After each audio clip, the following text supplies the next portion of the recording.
Во името на Отецот и Синот и Светиот Дух. Амин. За молитвата како наша насушна потреба.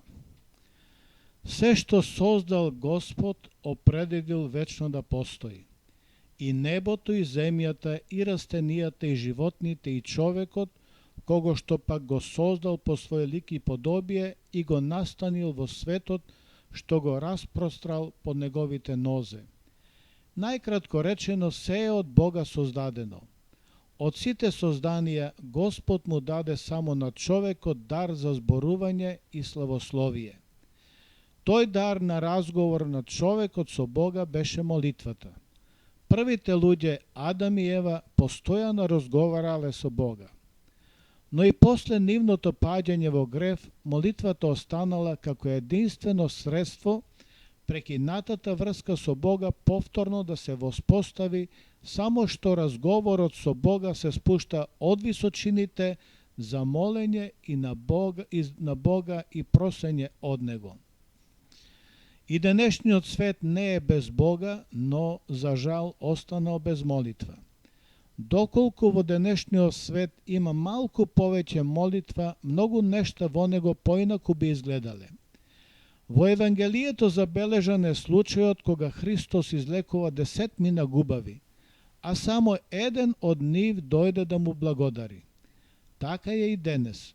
Многу малку луѓе доаѓаат во црква на молитва да му благодарат на Бога за сите благодети што ги уживаме, како здравје, семејство, вода, воздух, земни плодови и слично. Молитвата пред се треба да биде славење на Бога. Се што дише да го слави Господа, напишал псалмопевецот Давид. Ние преку молитвата треба да го фалиме Господа и тоа треба непрестајно да го правиме.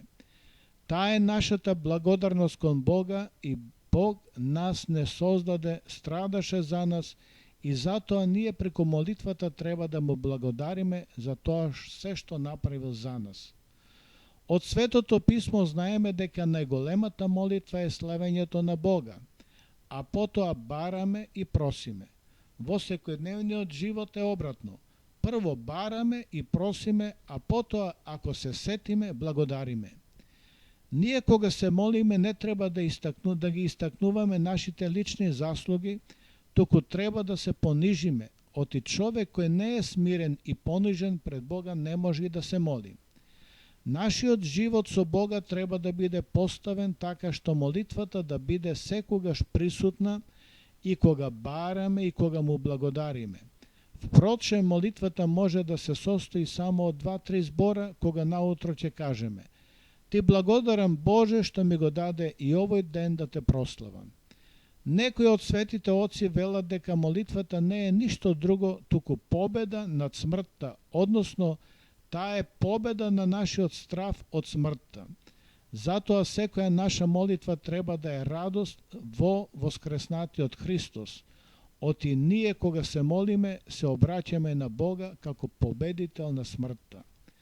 Нашиот Отец Небесен од нас не бара некое посебно место или начин како ќе го славиме. Можеме да се молиме секогаш и во секоја прилика.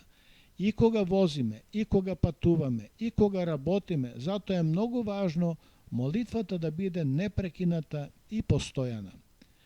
Бидејќи храмот е свето место, дом Божи, пожелно е да се молиме стоејќи.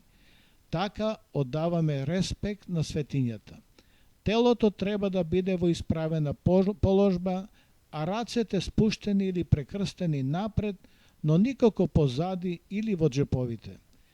Кога сме дома, треба да се молиме стоејќи и клечејќи. Од многу одамна христијаните правеле разлика помеѓу домашната лична молитва и заедничката литургиска молитва. Така е и денес. Црквата, заедницата, односно народот, е собрана во храмот и затоа верниците се собираат во храмот на молитва околу телото и крвта Христови, односно светата причест, преку која ние се причестуваме и се храниме. Не постои пропишано правило како стриктно треба да се молиме. Секој од нас е различен и секој има посебен пристап кон молитвата, па и кон Бога. Секој се моли во различно време, а и должината на молитвата не е иста. Има луѓе кои се молат само кога имаат некаква посебна потреба, а има луѓе кои не се молат воопшто. Но има луѓе кои се молат секој ден и постојано. Во личната домашна молитва не постои правило како да се молиме и колку долго да се молиме. Господ ги гледа нашите срца и ги знае нашите помисли. Затоа Он знае дали молитвата е искрена или е лажна. Но сепак најважно е секоја изговорена молитва да се потврди во животот. Господ нема да не гледа како се молиме, дали клечејќи или со бројаници, гласно или тивко, туку сака да не види какви ќе излеземе надвор. Дали молитвата што сме ја изговориле ќе не направи нов човек и да почнеме да живееме богоугодно, за разлика од тоа како сме живееле претходно. Не е оправдано на еден начин да се молиме, а на друг начин да живееме. Затоа неопходно е овие две појави да се соединат во едно. Вистинската молитва најпрво бара од нас да се испразниме од гревовите наши. Тоа ќе го направиме преку покајанието и исповетта. Дури потоа можеме да се надеваме дека во себе ќе го примиме Бога. Мнозина не знаат како и колку да се молат. Некои мислат дека треба да се молат на некое божество. Затоа ќе речеме, ние христијаните најпрво треба да се молиме на Бог Отец, потоа на Бог Син, Господ Исус Христос, а потоа и на Бог Свети Дух. После тоа на Мајката Божја Пресвета Богородица и на светителите како Божји угодници. Неретко слушаме, јас се молам, но не гледам никакви плодови од мојата молитва. Најважно е молитвата да биде умесна и спасоносна. Често луѓето се молат за погрешни работи, а неретко и за тоа на другиот да му се случи зло. Ние луѓето склони сме кон земните работи, па често се молиме за нешта што и нам самите не ни носат добро. Таквите молитви не се од Бога. Христос ни вели, барајте го најнапред Царството Божјо, тоа е спасение на душата, а се друго ќе ви се придаде.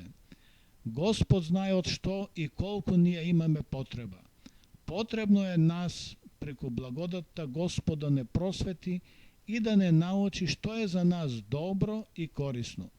Треба да знаеме дека и состојбата на душата и усмереноста наша може да биде пречка тоа што Бог не ги слуша нашите молитви. Ако срцето не ни е очистено со пост и молитва, или душата ни е извалкана со гревови, тогаш и Господ не го слуша гласот на нашата молитва. Од нечиста душа излегува нечујна молитва. Само чисто срце може да разговара со Бога и тогаш Он ќе ни даде и повеќе отколку што ни е потребно. Пригушуваниот глас во етерот слабо се слуша, додека пак чистиот глас оди многу далеку. Погрешно е кога се молиме за поголемо богатство, за поголема слава и слично. Најголемо богатство е кога имаме љубов кон сите. Љубовта произведува молитва која е најголемо богатство на душата. Од друга страна, не секогаш земното богатство ги прави луѓето среќни. Впрочем, секое земно богатство е подлежно на трулежност и распадливост, а само чистата душа не води во Царството Божјо. Литургиската заедничка молитва има правило како да се извршува и како ние да се однесуваме, но и за време на личната домашна молитва има правило како да се однесуваме. Како образец на лична молитва Господ ни е оставил молитвата Оче наш, напомнувајќи ни дека при молењето не треба да изговараме многу зборови, мислејќи дека многуте зборови ќе ни помогнат. Искрената молитва, иако е кратка, може да биде богоугодна и пооправдана. Пример, приказната за Митарот и фарисејот. Доволно е да кажеме, Боже, биди милостив кон мене грешниот. Понекогаш луѓето не се свесни за силата на молитвата.